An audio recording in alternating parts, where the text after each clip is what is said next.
Hello and welcome to... How many have we done so far, John? Is it 3 or 4? I think this is number 4. Four, yeah. Part 4 of Phil Grills John. Now, the last couple of weeks we've been doing it such that we've been looking at one of John's games. But this week, to celebrate what we're going to do in the podcast, episode 14 is going to be a Tony Miles special to a degree. We will record that this week and get it out to you guys. But yeah, John, run through why we're doing a Tony Miles special. Yeah, that's a good question. To which I'm not sure I even remember the answer. But we were going to do a Tony Miles special because we talked about him quite a bit on the podcast because he's an interesting guy. But I think we're thinking of doing a series of under-remembered GMs, I think, is the general gist of it. So where better to begin than with Tony Miles? Absolutely. Yeah, so we've got a few guys lined up. I mean, we've been talking about him a lot over the weeks in the podcast, haven't we? And yeah, it's just someone that we think is slightly underappreciated, not necessarily worldwide, but also just in Britain and England. For those of you who don't know, Tony Miles was England's first Grandmaster. He was World Junior Champion and then became one of the World Elite in the late 70s and 80s. And one of the game we're going to look at today is a game of his from that period, from the Zee tournament from 1984 against Gert Lichterink, who was a Dutch player. Now, one thing we normally do if you're showing someone's win is that you show it from their side, but for reasons that will become clear, I think it's going to be much better in this case to show it from Lichterink's side, from the loser's side here. So, should we get going? All right. Let's. So at certain points, John, I'm just going to be talking about things and just sort of get you to talk to me about what's going on in the position, and if you've got any questions, just pipe up.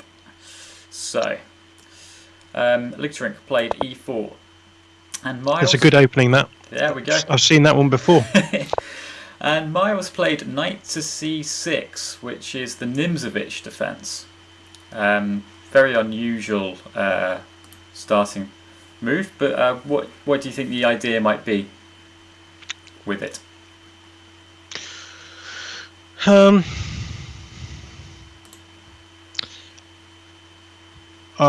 I guess it's controlling the centre. It's stopping the E pawn from pushing. It's also stopping the D pawn from pushing up to D4, and the pawn's completely holding.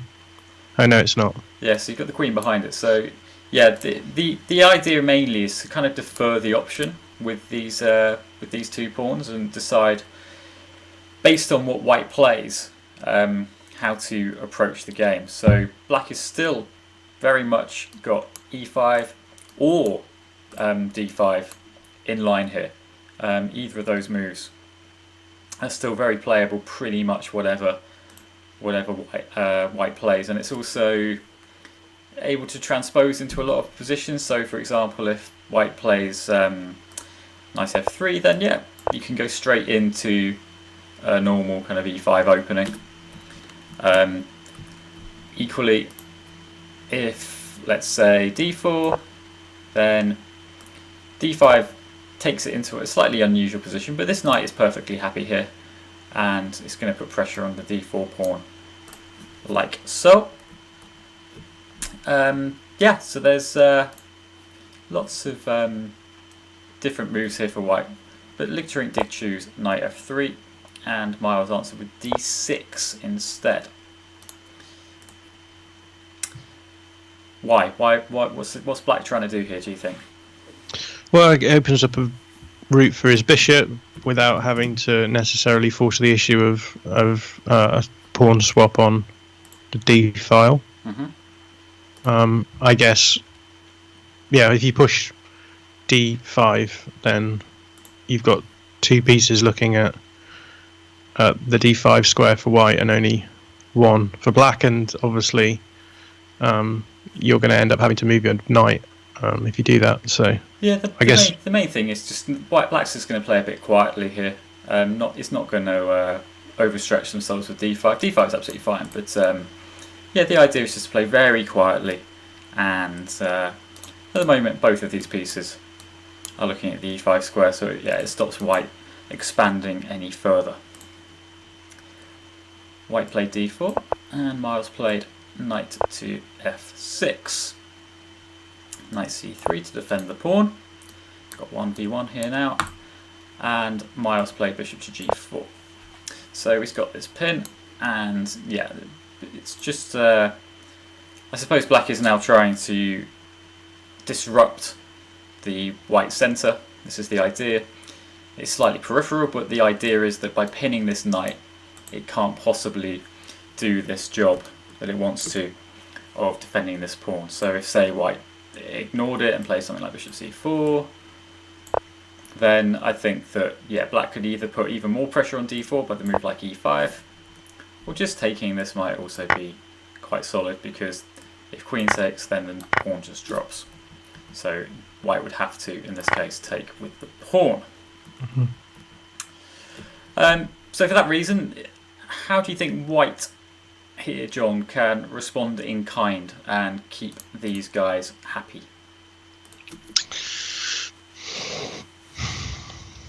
Well, I guess you're not going to be able to do that with pawns because of the positions of the knights. Yep, they are So both it's in gonna their have to- ideal squares. So it's going to have to come from somewhere else. Probably one of the bishops. Where are we going to go? Are you going to keep... You don't want to block off the queen defending d4, so I guess you move the dark squared bishop to e3. Okay, so bishop e3 would do the same job as yeah, it defends this pawn. Instead, white played bishop b5 to do the same thing back, such that this knight is now pinned and it can't do the job of hitting d4 any longer. So if black did take this, now white could recapture with the queen, and there's no way that this knight can take the pawn, and here black is just in a bit of trouble because they've got rid of their most active piece and the queen is joining the party. So That's the difference between a relative pin and an absolute absolute pin. Yeah, absolutely. So good. Right, so bishop e5 and then a6, and white chose here to disrupt black's pawns instead. So yeah, the pawn taking means that this b file is now open for a rook or a queen at some point, and also just the sheer number of pawns in the middle. Black is doing a bit better because they've taken towards the centre. This pawn is now looking at the d5 square, so black is absolutely fine here, no problems whatsoever. h3, bishop h5, so keeping the pin, and then white played queen to e2, which is a slightly unusual square for the queen, because it's still taking, the pin is still live. The idea of queen e2 is mainly just to support the e4 pawn, but it's possible that queen d3 was a little bit better, just to get out of the pin while doing the same job of looking at these two pieces as I guess well. if you move the queen to e2 as well, you're giving the possibility of a queen pinned onto the king, which I'm always a little bit nervous about. Yeah, I mean, it's not such a big deal here because black hasn't castled yet, so that it's going to take, what, 1, 2, 3, 4 moves to get a rook to e8 in the first place, and then there's going to be these pawns in the way. So, but absolutely, that is something to consider as well. Where It's the sort of thing that I forget about and then regret later on. Yeah, so the queen and the king are on the same file, and that can be dangerous, absolutely. But yeah, this pin is still very much live. So, where are we? Let's make this the main line. Okay, queen e2, e6. Got this just wall of pawns here, but there's no real good way of breaking through with them, because yeah, like this, what we got is that flat pawn structure. Do you remember last week we were talking about flat pawn structures when you're defending? Why are they useful? Because it allows you to respond to an opposition pawn move in such a way that closes the position. Absolutely good. Yeah. So if white, It's not going to here, but if the pawn came to e5, then d5 would shut up shop. d5 would be a pawn break because you've got 2 attacks at the same time. But yeah, I mean, black could, if they wanted to, close up one of the files with either e5 or with c5 to do that. So this pawn is not feeling too happy because it's undefended, but it's not so easy to do much about it. White could place queen c4 here, but I think that would just allow queen d7, and black is doing a defensive job with the queen, but they're also developing it at the same time, which is what you want to do. You don't want to get tied down with moves that are only defensive and they don't really help you in another way. Instead of queen c4, Lichterink chose g4. So he's going for it. Bishop g6, and then bishop to g5. So white's got a very expansive kingside here. All these pawns, all these pieces doing jobs over on that side of the board. And we've got another pin. Black played bishop to e7 to break that pin and to allow castling at some point, you'd think. White castled queenside, which is dangerous. Why might that be dangerous? Because it opens up that diagonal from h6 to c1. Potentially. What else has happened already that might mean that castling on the queen side is potentially dangerous? He's opened up the b file. Yeah, the b file, b2 in particular. So all these pieces, everything's happening on the king side here, but it's not clear how white is going to be able to deal with anything coming against this pawn. Is white worried about black pushing d5? Is that what that move is about? Because it obviously gives another. Because it just feels like if you push d5 before, then you could the d5 square just becomes quite hotly contested, and yeah, maybe. But the point is, the centre will fall pretty quickly. But this rook isn't really looking at d5, is it? Because this pawn's in the way. Because this guy looks different directions. I'm not sure that black's particularly worried about d5 happening. White's particularly worried about d5 happening. Okay. Yeah, maybe. But yeah, the idea is that white's going to just really go nuts on the king side here. And I suppose they've already moved this pawn, which weakens the king side. Right. h6. So every time a minor piece lands in your half of the board, it's not a bad idea to hoover it off. Or just get it out of there. White played bishop f4, which is missing the point a bit here. So, yeah, while the b2 square and, as you said, this diagonal are potentially good for a black bishop or dark square bishop to start homing in on, the main thing that white was trying to do here is, as you say, maybe d5 themselves, which would start opening up the position, especially given black hasn't yet castled. So the best move here, oddly, is bishop takes f6, getting a position where white would have 2 knights against 2 bishops, which generally isn't a good thing at all. You can have positions with like a good knight against a bad bishop, but the fact that both bishops are on the board means that both colour complexes are covered. Whereas if you had one knight against the other, you might be, because knights can look at both colours in theory at any point. Black's play can become quite one-dimensional, but here they've got the 2 bishops. But the point is that white can now play against this uncastled king with a move like e5 and start to open up these lines. This is because the bishop's here. This flat pawn structure doesn't really make any sense anymore because d5 can't happen because the pawn will just take the bishop. So this is still a pawn break. And yeah, the A line or maybe even 2 lines are going to be opened here, definitely. So the best move here would be something like bishop e7 to just get back. And then white can really just sort of go for it and try and get in there. Something like knight d2, preparing f4 to f5. And these bishops are a bit stuck because there's so many pawns on the board. The bishops themselves aren't very good. So bishop takes f6 would have been the way to play, but it is slightly counterintuitive considering the long-term weaknesses of b2 and this diagonal towards the king. So instead, after h6, bishop f4 happened, which is it's not a better square for the bishop, and it just means that black can now do things with tempo. It's hanging as well, isn't it? And it's hanging, yeah, which may or may not come into play later on. Black played queen to b8, so taking this file. White played king b1, and black kept coming with queen to b4. Okay, so this is a sort of critical position here where white really has to start manoeuvring pieces back to the queen, back to round the king, so on the queen side. What might be a good way of doing that? Because otherwise they're just going to get completely overrun with this rook, and then maybe pawns can start moving to let in the bishops. What should white play here? Well, I guess if the rook comes onto the b file, then the pawn will be pinned to the king, which means that the knight is on the c file is hanging on c3. So you've got to think about defending that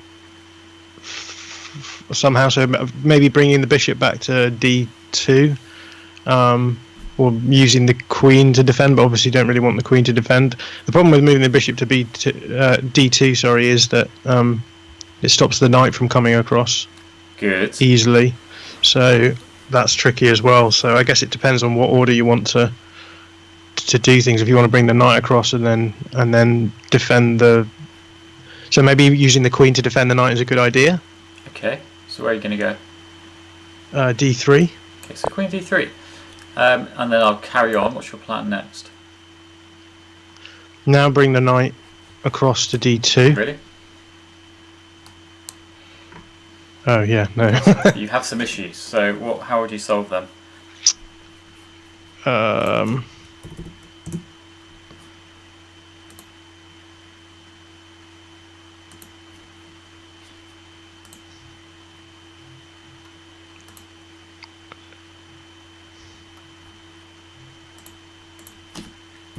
Start running away with the king.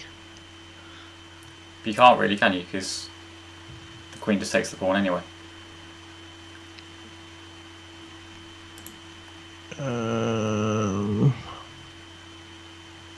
I guess now bring the bishop, to defend the knight.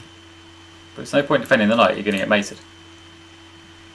To c1, sorry. c1, right, okay, so defend the pawn. Right, so bishop c1 would make sense here.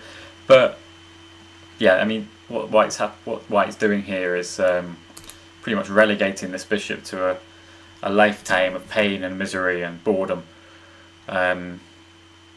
And black can just sort of get on with it here and play d5, because the problem with queen d3 is that you put your queen as well on the same diagonal as the bishop, and now this pawn is pinned.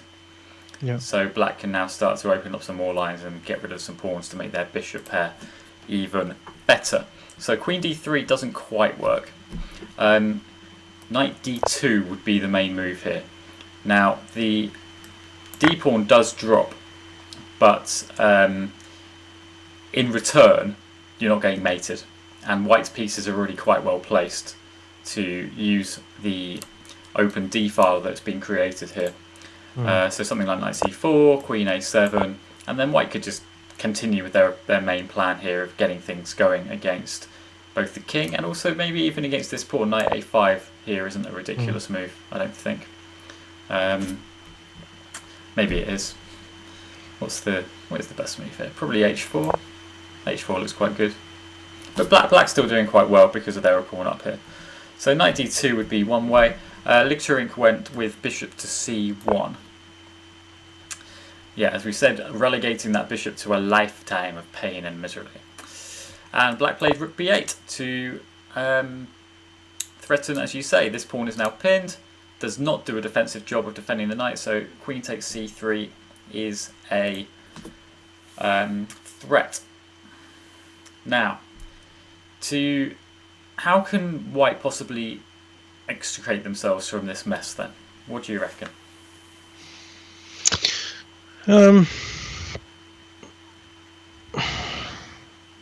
Well, You've probably got to do something with that knight. Well, there's not anything you can do with it, so presumably best thing to... All of these squares are blocked, unfortunately. So the best thing to do then is presumably defend the knight somehow. Okay. You could do that with the queen, or you could do that with the rook on d1. So let's have a look. If you go rook d3, so now we've got this. What you've now got is this kind of unhappy chain. We talked about it last week. A chain of sort of pieces that are interdependent and dependent on each other to survive. So at the moment, the knight is dependent on the rook. But if you get rid of that rook, as black can get rid of the rook, then that knight's going to be in trouble, right? So how might black be able to come after that rook?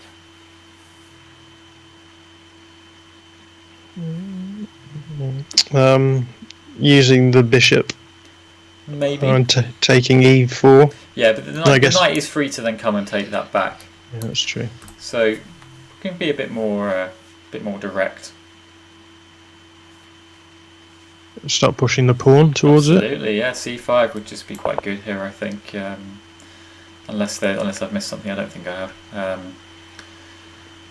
Yeah, C4 is coming, and then you've got some problems. So what's the easiest? So what you have here by playing rook d3 is that you've kind of you've lost your edge a bit, haven't you? Well, you've created that the chain. default. If you can get rid of the initial problem, which is the pin, then you might be doing okay. Okay, so you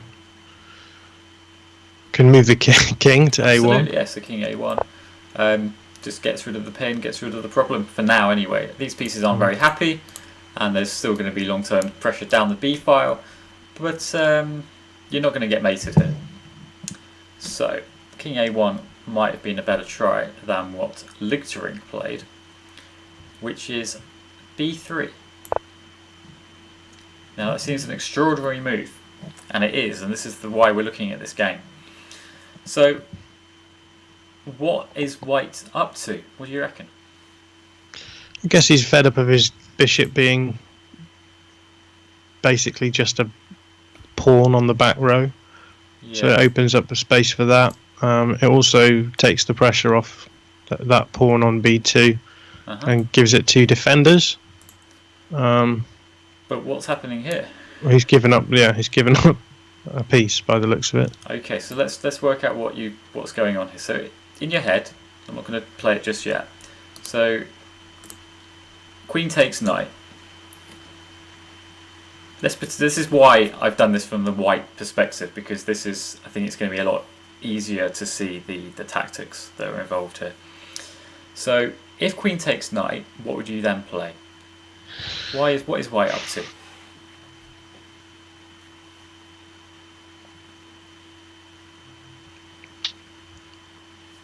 I guess it gets the queen off the b file. Yeah. So, but what is it worth a piece? Is it worth a piece just to do that? White surely must have a different idea. Well, you could take the pawn on the a file and then try and come in from the side, but that doesn't seem like it would necessarily be the most obvious thing. It also allows you to get your bishop onto a3. Maybe. You're thinking far too positionally. Just be direct. Why might white have given up a piece? What's the idea?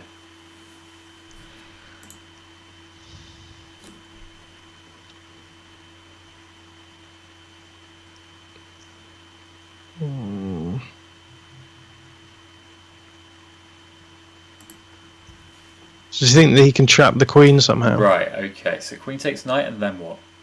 Bishop b2? Bishop b2? Or no, d2. Yeah, because these are the only squares that the queen can go to. So this is what happened. So queen takes knight. Miles took the knight and allowed the queen to be trapped. However, Miles had seen further than Lichtering here. How can black escape? What can black do here to make sure that they don't lose any material and that he can... So is it about getting back on the b file and putting the king under pressure? Not necessarily. You can put the king under pressure in a different way. So at the moment you're a piece up, how can that queen escape with the knight in her pocket?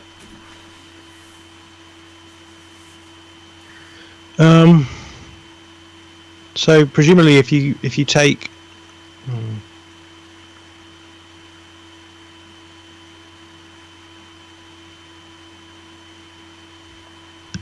if you take the pawn on b3 with the rook,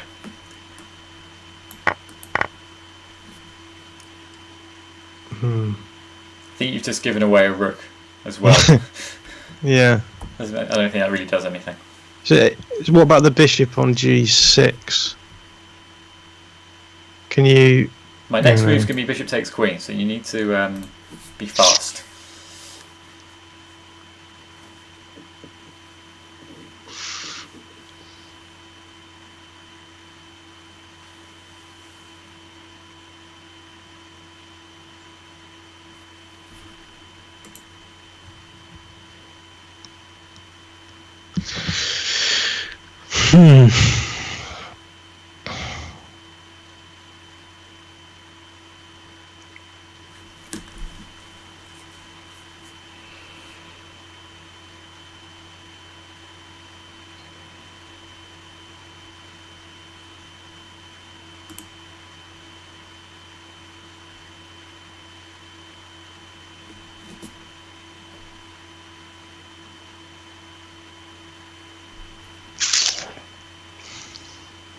Do you want a clue? Yes. Okay. What do you notice? They're all pinnable by a knight. Pinnable? Forkable. Forkable. Yes. Talk to me. Yeah. So if you take on e4, if the bishop takes the queen, then you fork everything. Yeah, we're mainly concerned about these two. The rook's kind of irrelevant given we've given up our queen. But yeah, here, wherever the king goes, let's say it goes to c1, then the knight. So this knight is now looking. So white's still white's now 2 pieces down, and this knight can just escape, and this is not going to work. Game over. Yeah. So knight takes e4. Okay, so that's the trick. So white thought, okay, well, I can just sort of keep you there, because this queen isn't escaping anytime soon, is it? So white played bishop e1. So the idea being that white if the queen moves off, then that square is still defended, so the knight can't fork, basically. Yeah, and also that... yeah, as I said, the queen just isn't going to be escaping, so white might have time here to play something like rook d3 and make things happen that way instead. So, what do you think Miles played here as black? Put yourself in black shoes.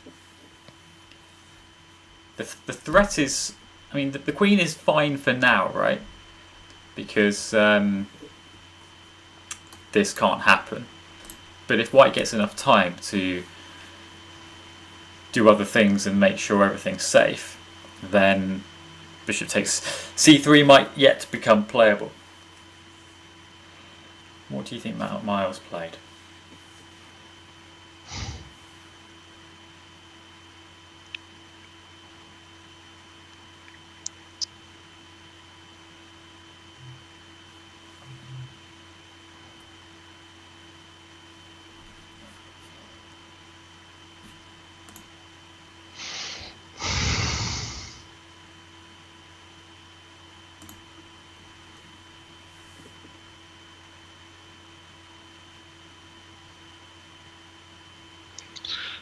Does just bring another piece into the equation? Like what? Like the bishop, on the dark squared bishop. To g5. Okay, bishop g5. Okay, that doesn't. Yeah, it doesn't lose any control, I don't think. Yeah. So the point is, yeah, you're absolutely right. But Miles played a much more amusing move. Just saying, look, you've got nothing, kid. and castled. Just extraordinary. White can do nothing. Now, what I'd like you to do as white here is try to... you play white, I'll play Miles. You be Licktrink, I'll be Miles. You try some tricks here to make sure that you can go after my queen. Have a go. None of them will work, but I'll show you how. It's beautiful, this.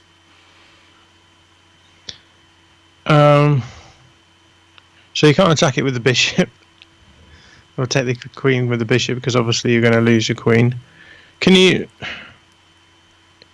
What about if you move the queen so that you don't have the pin on the queen? What pin?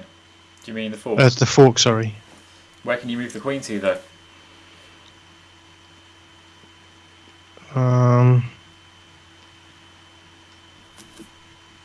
Oh yeah, because if you go to F1, then you're just going to get forked the other way. No. If you go to F1, you just lose this guy instead. Likewise, if you play the queen to A6, this knight's just going to drop instead, and you're now 2 pieces down. How else might white try?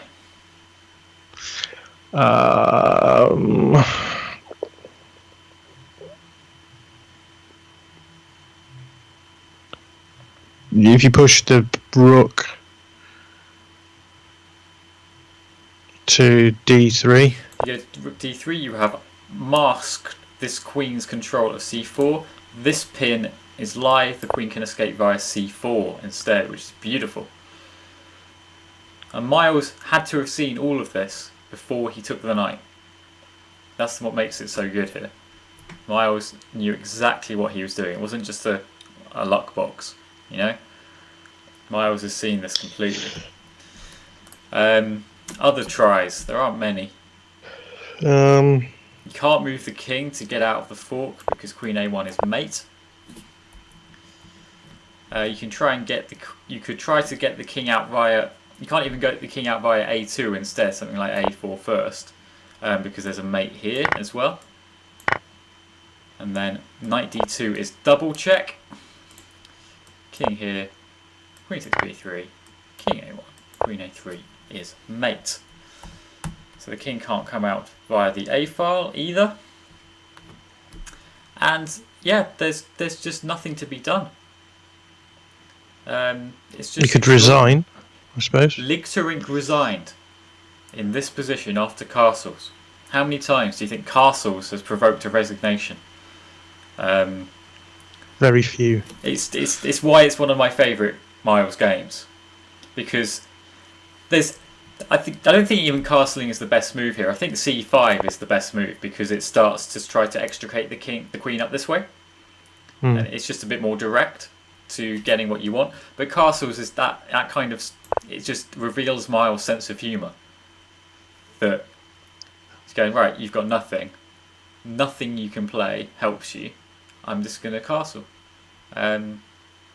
It's beautiful.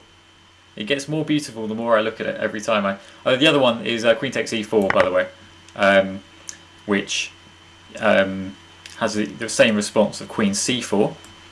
It's the only square the queen can go to. So the idea being that if bishop takes queen as well, and white. Yeah. Well, actually, I suppose bishop can take the knight. Then it's still not great. But queen C4 is also just as good, where we've got threats against C2, and against the queen, and against the pawn, and against the king.